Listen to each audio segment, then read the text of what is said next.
Hello, welcome to Truck Stop Murder and True Crime Podcast. I am your host, Gary Howard. Before I start, I do want to apologize for the refrigerator unit that's running behind me. I did disconnect. Hopefully, it's not too much of a burden where you go hear it too much. But I tried. I waited until it stopped and started recording. And as soon as I started recording, the damn reefer unit shot up. Also, I might have to pause for a second recording because my truck needs to go into the shop. I need all my chassis lubed up.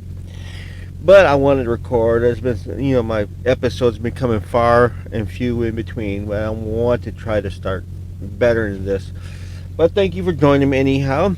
Today we're in Sioux Falls, Iowa. Now I'm going to talk about two truck stops because I found this usually like where I find the case at. I try to cover the truck stop where I'm at the time, but it don't always happen that way. But I want to still talk about it because it's not necessarily a truck stop. What it is, it's just pumps. That's what it is. Now they have it. It's a Sapp Brothers truck stop, but there's no facility. There's no stores or no nothing. There's a porta pot with no toilet paper and pumps, and some of the views is hilarious because they are not happy with that. But there's a bar right down the street, which I went and had me a few drinks. I can't think of the name of it, but it's in Sioux City, and it's right across the street from the Home Depot. So you could go down there and get you, if you're hungry, go down there and get yourself a bite to eat or whatnot. But there's not much gas stations there. But since I'm talking about it, let's go to it. It is Sapp Brothers Petroleum. Has 17 reviews on it, so 2.9 star rating, 3. Because mainly it's what it is like I said, it's just I think it's just a fuel location, but it has a few parking spots. But I liked it because it was right down the road from my customer. There, the reefer just shut off. Awesome. But it's at 129 Steuben Street, Sioux City, Iowa. That's Steubn Street. And it has a phone number like somebody's going to pick up. There's nobody there.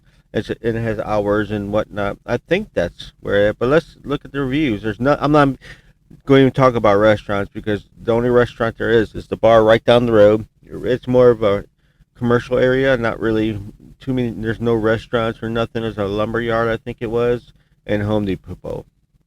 So what do people think about this fuel location? First review usually comes quicker than expected. Like you say, they are busy and might not make it for 2 days. They usually get here the next day. Their securities need to be, I don't even know what this guy's reviewing. The securities need to have more respect, and they have gotten 4-star. Actually, people who fill the tanks get 4 stars, but the secretaries only get 3. Okay, whatever. Here you go. They have the most inconsiderate truck drivers that I have ever seen, but they are from LA, and LA is the worst. Am I doing the right? Yeah, LA. I don't know what LA has to do. I had to look back. I just said their address. Inconsiderate truck drivers. If you are a RV, don't waste your time. Hard to get to pumps. Pumps don't work. Tire 3 different pumps with TDS cards. And finally got my credit card to work with them. I'm just going to read one more. I was looking for this one. Please don't come here. The gas pumps don't work. It takes forever to figure it out. The machine to pay for the gas has one to help, and for us truckers, time is money. There's no store and doesn't have a bathroom. They have a porta pot. Nice place if you just want diesel. No food, no restaurants. Here you go, in all uppercase letters. Truck drivers with like 5 exclamation points beginning and 3 at the end. This not a travel center. Automated fuel island, complete with its very own porta pot. Shame on Sapp Brothers. Yeah, when I first, because my customer was like right down the road, and I want to get as close as I can to it. So what I did was I saw it there, but I couldn't. I Google Earth everything, trying to find it, and I just couldn't find it. And I said, well, let's just go there. Maybe they update it in the Google View, but nope, it's just. I was happy. I went to the bar. Got me some toilet paper because the porta pot was out. Went to the bar, had me a drink, a snack. I already had food and everything, coffee in the morning, so I was good to go. So let's talk about the truck stop. First time I ever went to Sioux City, this is the truck stop that I stopped at. And before I talk about the truck stop, I want to talk about what happened there. And it's so funny. I had parked. I had a long time before my delivery. So I was back there, and I was hearing crunch, crunch, crunch. And what happened was their narrow parkway. The guy next to me was backing up and backed up right into the side of my truck. Now I had just started working for Prime, and so I called him up and everything. And first I start talking to one guy. I was like, "Well, so I guess you're the trainer. Your student did it." The guy told me, "No, I'm the student. He's the trainer." I was like, "Really?" He goes, "Yeah. I told him I could get out and look, but he told me, no, don't worry about it. It's no problem." As he's hitting my truck. So there you go. A very good teacher. You should always, any doubt or nothing like that. Even if you're a trainer and your student tells you, "Hey, I'll go out and look to see if you got it," just go ahead and be a good teacher and say, "Yes, go ahead, fine." He said, "Nope, don't worry about it," and messed up the whole side of my truck. But this happened at the Pilot Travel Center, of course, in Sioux City, Iowa. The physical address is right down the road. I mean, I could have stayed here if I wanted to, but that side I already had everything.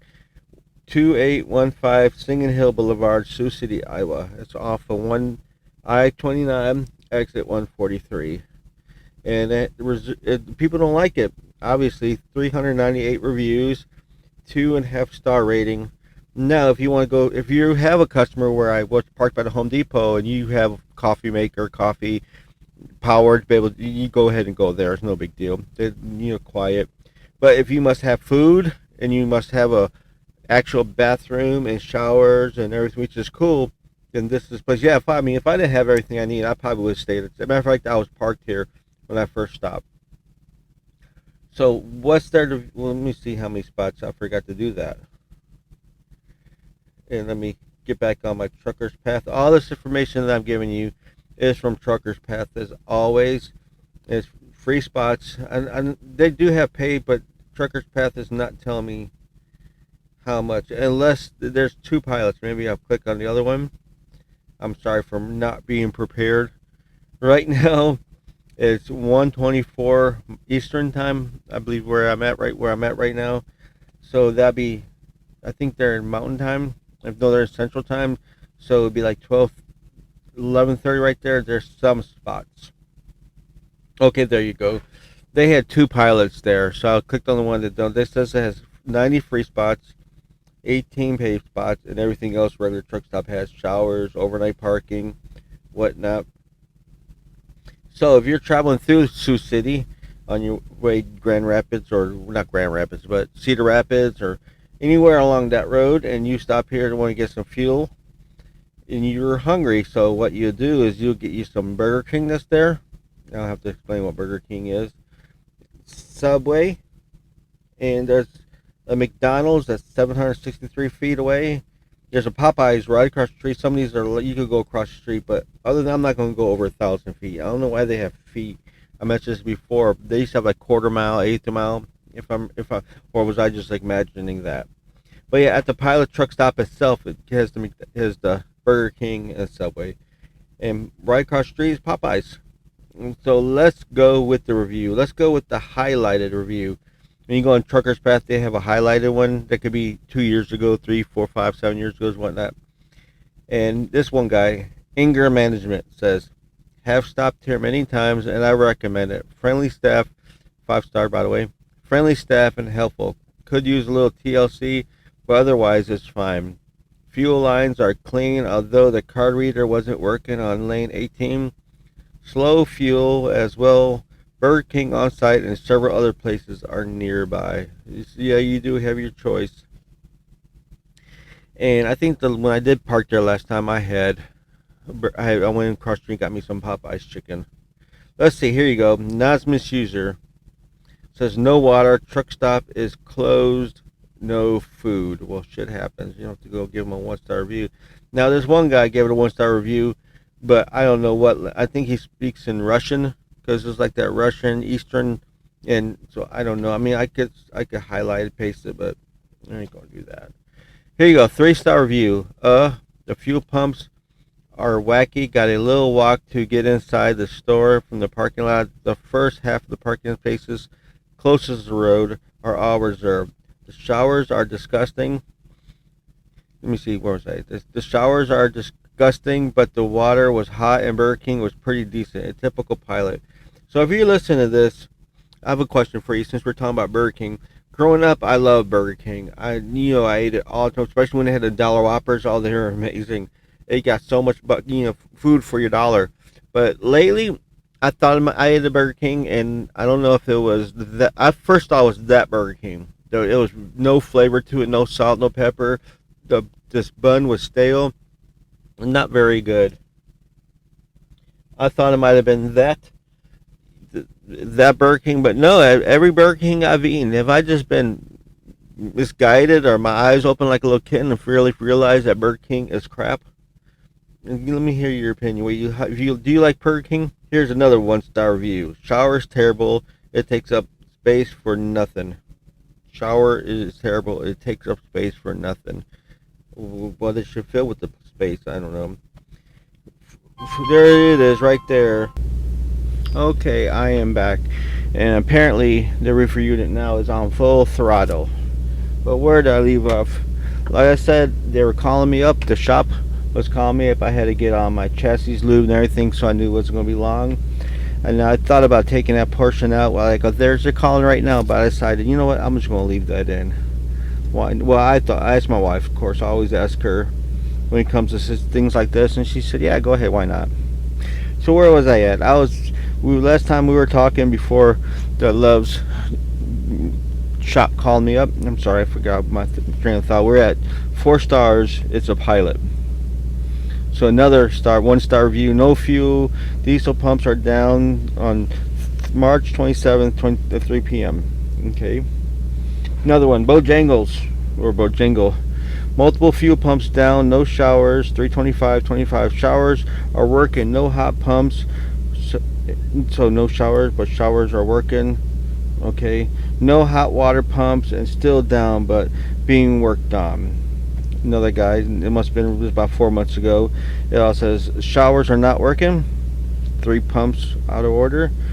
Another 1-star review. No working diesel pumps. So a lot of people, let's go back, because everybody from that point on, everybody's bitching about theirs. No, the pumps are down. Sometimes they have issues. You have to fix it. Here you go. 1-star review. I see nothing but bad reviews here of the fuel pumps and showers. Look at there. I'm gonna be pissed by the asshole. I don't understand that.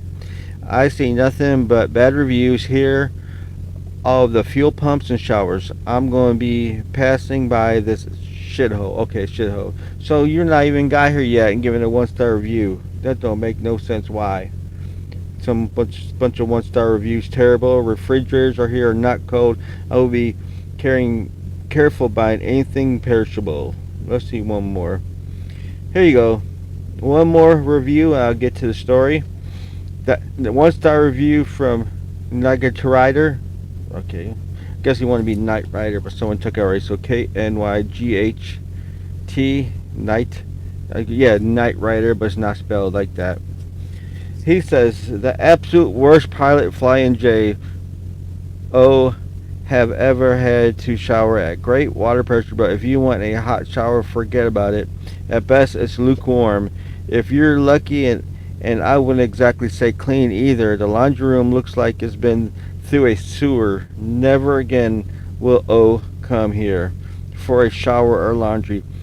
I have had bad showers, but this place is by far the worst. I guess there you go. No bad showers, no fuel pumps. Everything sucks, and people reviewing before they get there. Let's talk about a murder happened in Sioux Falls, Iowa, and we're going to go to 2001. It was August 30th, 2001. Donna Stable stood at the front door of her Aguilar home reading the note. It read, "Me and the kids went to Sioux Falls. Too much stress." Donna thought it was a little strange. Donna ran a daycare out of her home and regularly watched Leticia Aguilar's 5 children. Leticia, 5 children. Claudia, 12, Zach, 11, Larry, 9, Lisa, 7, and Michael, 6. Every weeknight, she would drive over and pick up the children from the Sioux City home at about 4 p.m. At 9, Donna would drive them back and drop them off.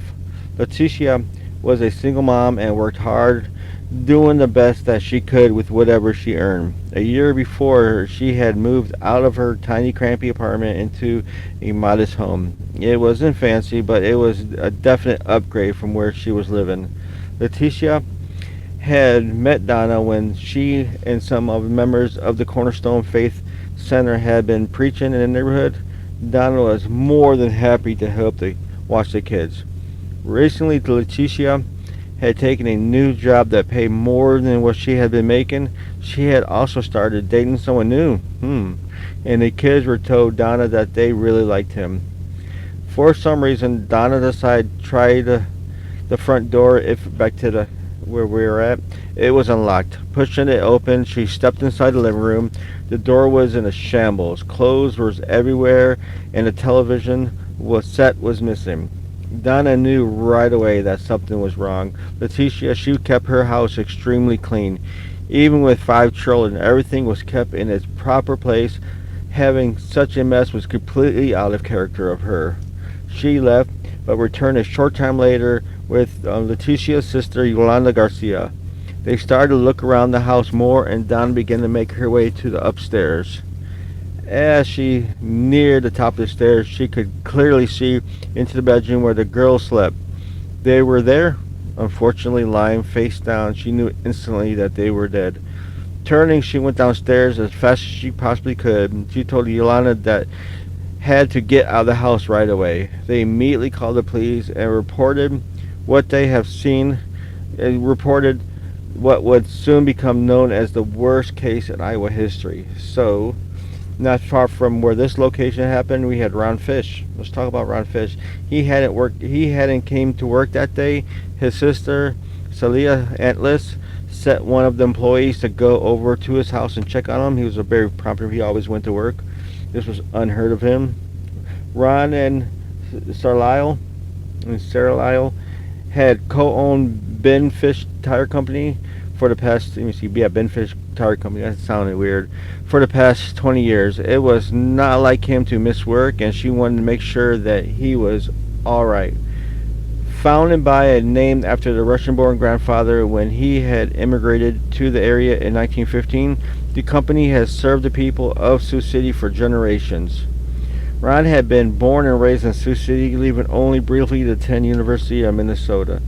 Not long after, however, he decided to return home and work for the family business.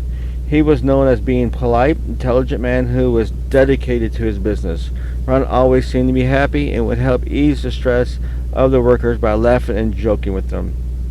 Ron lived in a nice home in an upscale neighborhood. He was also very social and was rarely at home, preferring to be out and about. He had lived alone since he and his wife had divorced several years before. There were some who didn't agree with his lifestyle, however.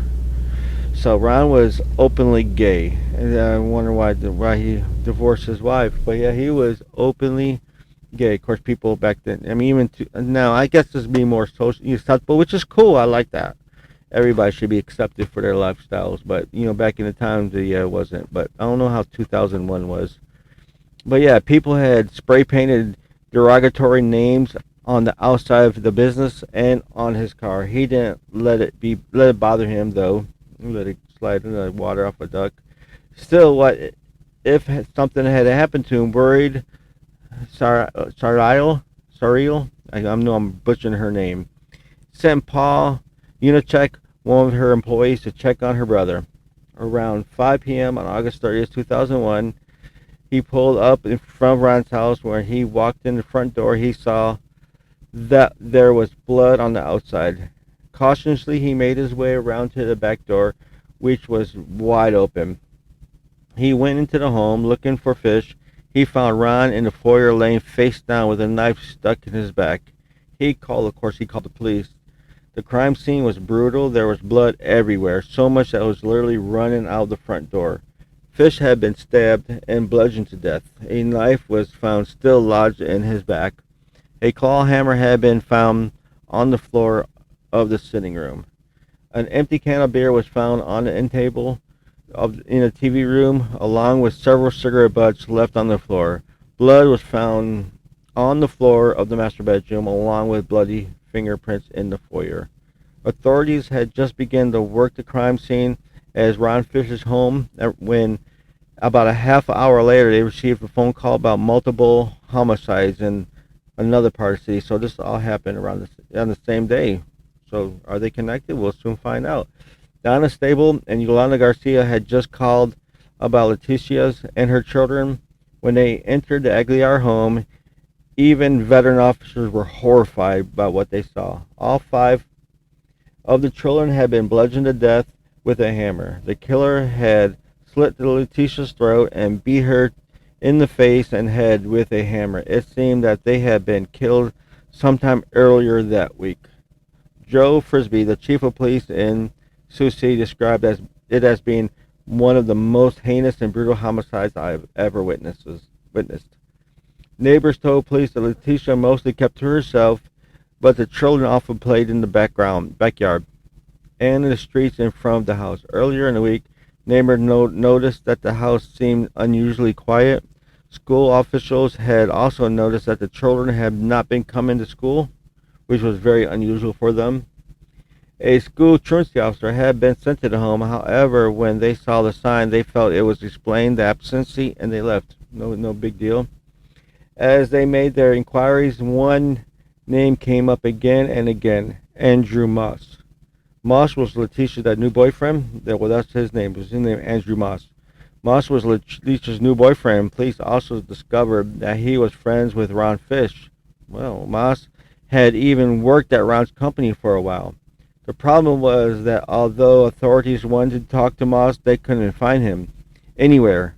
Ron's car was missing, and if Adam really had been the killer, then it was possible that he had stolen it. They issued an arrest warrant for Adam for the stolen vehicle. Over the next several hours, over half of Sioux City police officers followed up on tips after tip on Moss, where he was at, chasing him all over the city. They quickly realized that he was actively running from them, leading to the suspicion that he had something to do with the murders. The Iowa Division of Criminal Investigation and federal agents soon joined the manhunt. Everybody on deck. Around noon, August 31st, 2001, authorities found Moss hiding in a shed near the Economy Motel in Sioux City, so he never left the city. He was arrested and taken into custody. The citizens of Sioux City breathed a sigh of relief as an announcement was made that he had been caught. The next morning, Adam Moss was indicted for the murders of Leticia Aguilar and her 5 children, and Ron Fish. Standing in the front of the judge, he said little, staring in the floor, avoiding eye contact with everyone around him. In the meantime, news about the death of Aguilar family had spread around the city. Leticia and children were all well liked. The children were known as being extremely polite and well behaved. Claudia, the oldest, attended 6th grade at the West Middle School and wanted to grow up to be a singer. Her sister Lisa had wanted to be a professional model. A funeral service was held at the Cornerstone Faith Center. More than 900 visitors came to pay their final respects. 6 white coffins were displayed in the front of the church as the pastor talked about the family. Others chosen not to go to the funeral, left flowers, stuffed animals, and other cards outside the Aguilar home instead. While the city mourned, authorities began to build a case against Adam Moss, a lifelong resident of Sioux City. Moss had been first arrested in 1992 at the age of 15 for juvenile delinquency. November 23rd, he had been arrested for 25 separate charges ranging from criminal mischief to various drug-related offenses. He often failed to appear for his court dates and had been fined by the court on multiple occasions.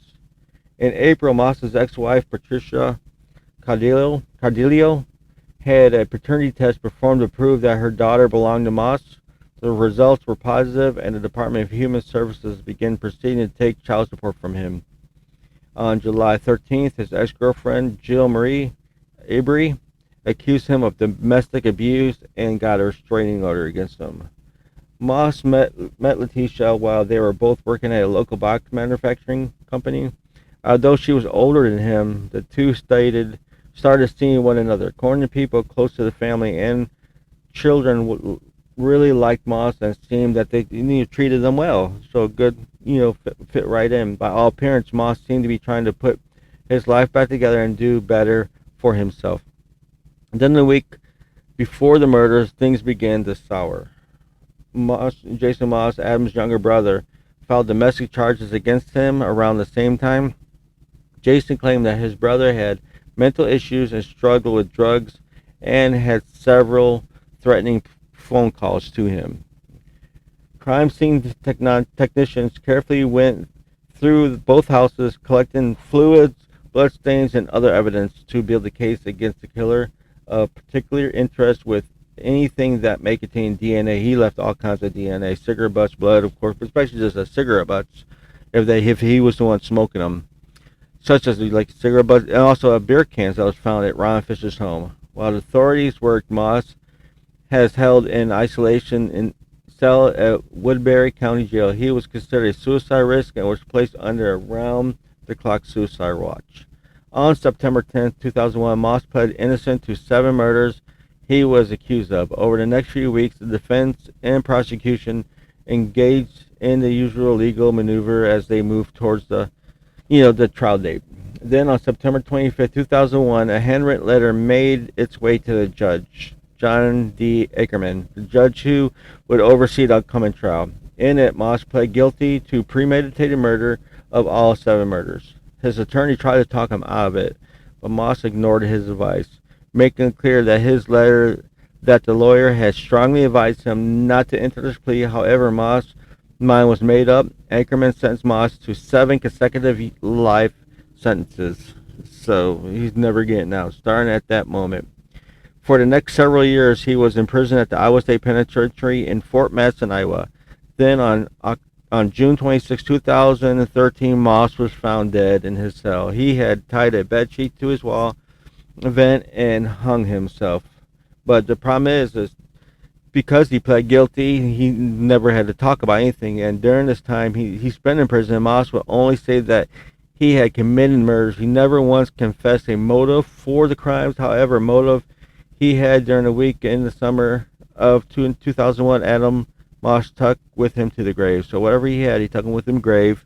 I listened to some podcasts while doing this. I think it was not podcasts, but I listened to some YouTube channels, which I'm gonna get that I did not. This was written. If you like the way the story was told, go. He has a YouTube channel. It's called. Let me see where it's at. Okay, the YouTube channel that did the writing and the researching. It's Strange and Dreadful Things. So go check them out on YouTube. He has a bunch of videos. And that's where I got it from. So, but yeah, crazy case. When I first researched this, they start talking about the second person. I was like, well, because there's really not much. You could, like I said, YouTube. You could listen to. I think it's a lot, Fascinating Graveyards has it. Also, Infamous Crime Scene has it. You could go check their channels out. But other than that, those are only 3 people that I saw this. So I thought her and her family needed some attention. So I was there, so why not do it? If you like the telling of it, of course, like I always say, rate and review anywhere you listen to, share with your friends, tell people. I'm trying to build this right now. I'm not really consistent. I'm trying to get back into the ring of things. And also, I do have Missing Miles podcast. You go check that out. That's more unsolved cases and missing people. And I'm on the process of working on YouTube channel. There's Terrible 0 stars if I can. That's where I talk about my shippers, receivers I pick up freight from and deliver from. So also, if you want to, you could contact me at Gary, or I'll give you my truckstopmurder@gmail.com, which is also a Patreon if you want to support me. Maybe I still want to try to do this full time. I started this in 2020. I have not been able with my job to really be consistent with it. Working 11 hours a day is kind of hard. So I really do want to do this full time. The only way to do that is with your help. So thank you for listening. And as I always say, you can't fix stupid, but you can sure numb it with a 2x4. I'm out of here.